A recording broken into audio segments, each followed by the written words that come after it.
in 3, 2, 1.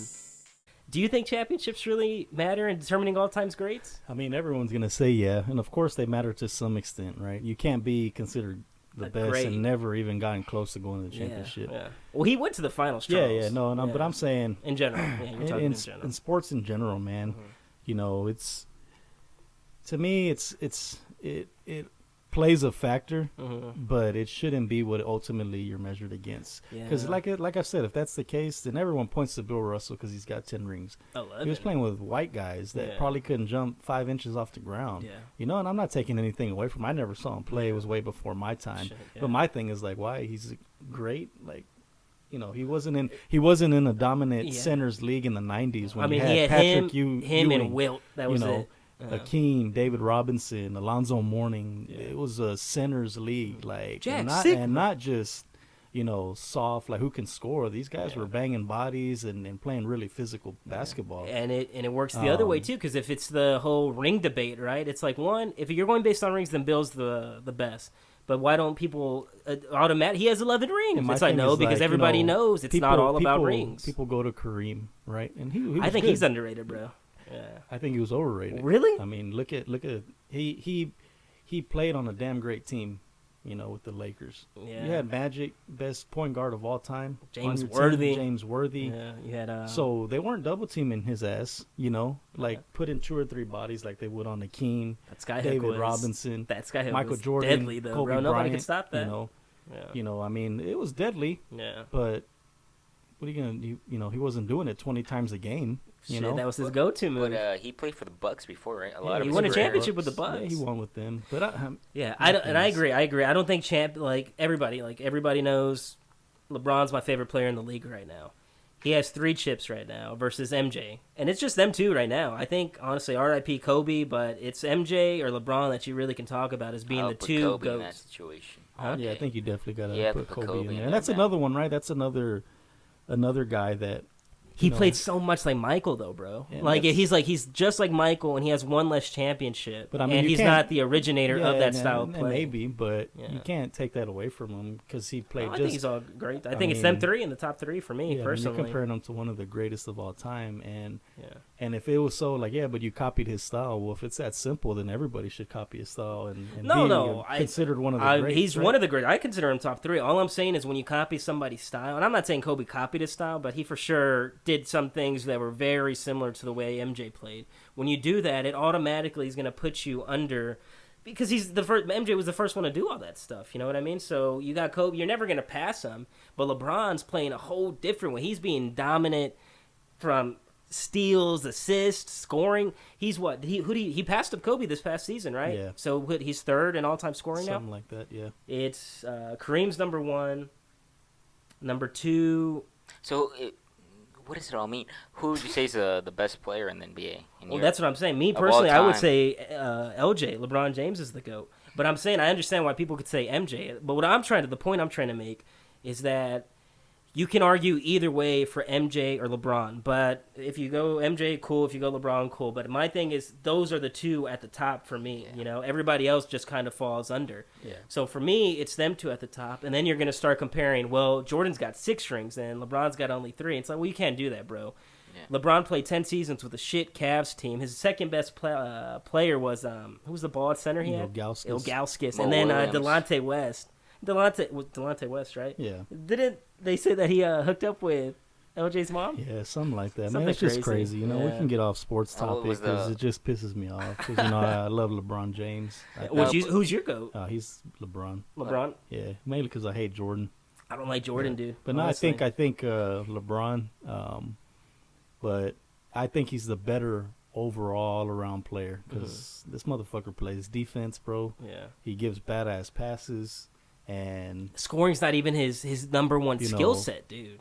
And he's still leading scoring. Scoring's easy for him, right? Yeah. And he's damn near a triple-double every night, and rebounds, and he can block shots. He plays hard every game. Yeah. You never really hear him with any big injuries, and this guy's giving it his all, His longevity, dude. Everybody kind of. Honestly, you look at LeBron right now; he's getting up there in age for what a basketball player is. But to me, I think he's got at least 5 years in him.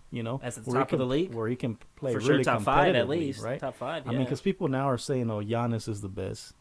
To me, man, he's overrated. I think so too, dude. You drive in, you're long, and that no one's taking that away. You can score the damn ball. Yeah. You can't shoot for shit. Your D's okay just because you're so long, but you get into that guy's head. You get into that guy's head like they have in the playoffs, and he gets rattled, man. He kind of shies away from it. Who knocked him? Kawhi, right? Last year, the Raptors. What do you think about that guy, Kawhi? I think he's legit. Good, man. He's clutch. He's clutch, dude. See, I agree. I agree Kawhi's clutch. But just going back to LeBron real quick, because all the haters out there, and Scottie Pippen said it too, LeBron doesn't have that clutch gene. It's okay, what do you mean by that? First of all, that doesn't even make sense because he's hit so many game buzzer beaters, game winners, so that doesn't even make sense.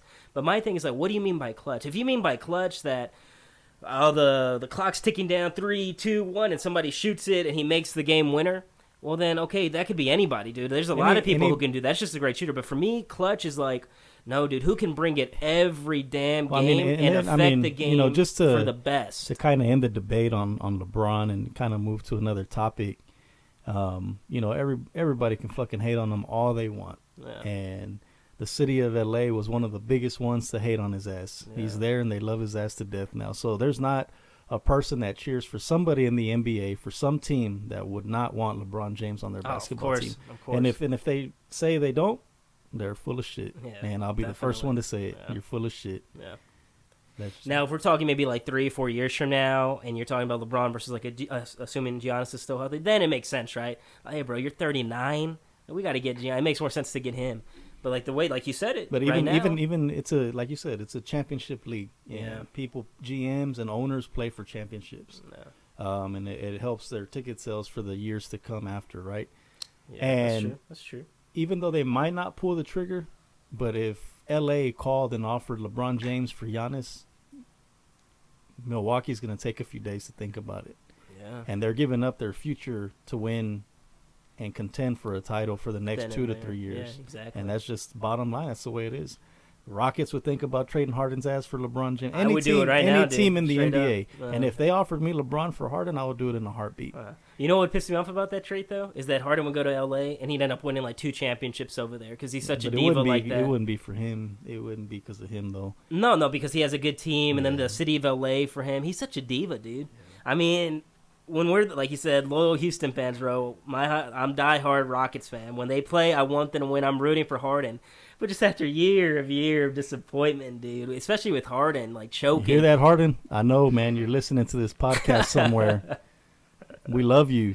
You just, man, when the going gets tough, quit jacking up threes in the playoffs, dog. Drive in, bro. Yeah. Right? Drive that motherfucker in, man, dude. We should have a championship right now, man. Even when Chris Paul got hurt, we missed those 27 threes in Game 7. Drive that bitch in. It's like y'all motherfuckers forgot what driving in is. Oh, you do it all season. Y'all do layup drills before the goddamn games. We were talking about basketball and all that, and all I was thinking is you guys are some sellouts, man. You gotta even give Hakeem like as the top notch or the best player in the NBA, dude. Y'all tell me LBJ is the best player in the NBA and all that. As the GOAT? Damn, it is true, dude. I did overlook Hakeem, bro. You did. Honestly, you didn't give him credit because there was this. Right. I was on Instagram the other day, and because every time they were like, if you want to get a Houston Rockets fan angry, right? Tell them they only won those championships because Michael Jordan was out of the league. Nah, that ain't true. That's not true. It's not true. It's you know not who's the true biggest one who argues that? Robert Horry, dude. Yeah, he's the one. If you see him on YouTube, like, he claims like Hakeem's the best ever. Right? Oh, he says that's the GOAT, and I take it back. LJ, you're my man. If it's not Hakeem, don't be backtracking. Don't be backtracking. Nah, dude, Hakeem, honestly. But that's but when you look at it, man, like all these guys, Kobe, R.I.P. Kobe. But even in one of his interviews, I think it was during his last season, playing when he was one of his last games was here in Houston. And he finishes up. They gave Hakeem was sitting out. courtside, and he went and gave him a big hug, and they asked him after the fact, "Hey, we saw you and Hakeem hugged up, man. Y'all were talking for quite some time. What was said?" And he was like, "Man, he goes, I went to pay my respects to him and thanked him for being at the game. And, growing up, I watched him. He goes, I've worked out with him, and he's the nicest guy. He goes, I've been at his house hanging out. And we've worked out together in a day. You know, he's taught me footwork. He had some of the best footwork in the league, and then just my ultimate respects for him. He's one of the greatest of all time. So that's coming from Kobe, who, in my opinion, is top 3 players of all time. Yeah, he's for sure in the top 5, for sure. You know, all right, so that's just saying a lot. Yeah, man. Well, it's like you said, he went to work out with him. LeBron James went to go work. After, I think, when he got traded to Miami, or not traded, when he signed with Miami, the first thing he said he did is that, or after that Mavericks loss or something like that, first thing he did, he called up Hakeem and he said, I want to go train with him because that's when I need to get better. Everybody goes to him. Kobe, all these dudes went to Hakeem. So I take it back. LeBron James, you're my number 2, but GOAT for me, Hakeem Olajuwon. Has LeBron James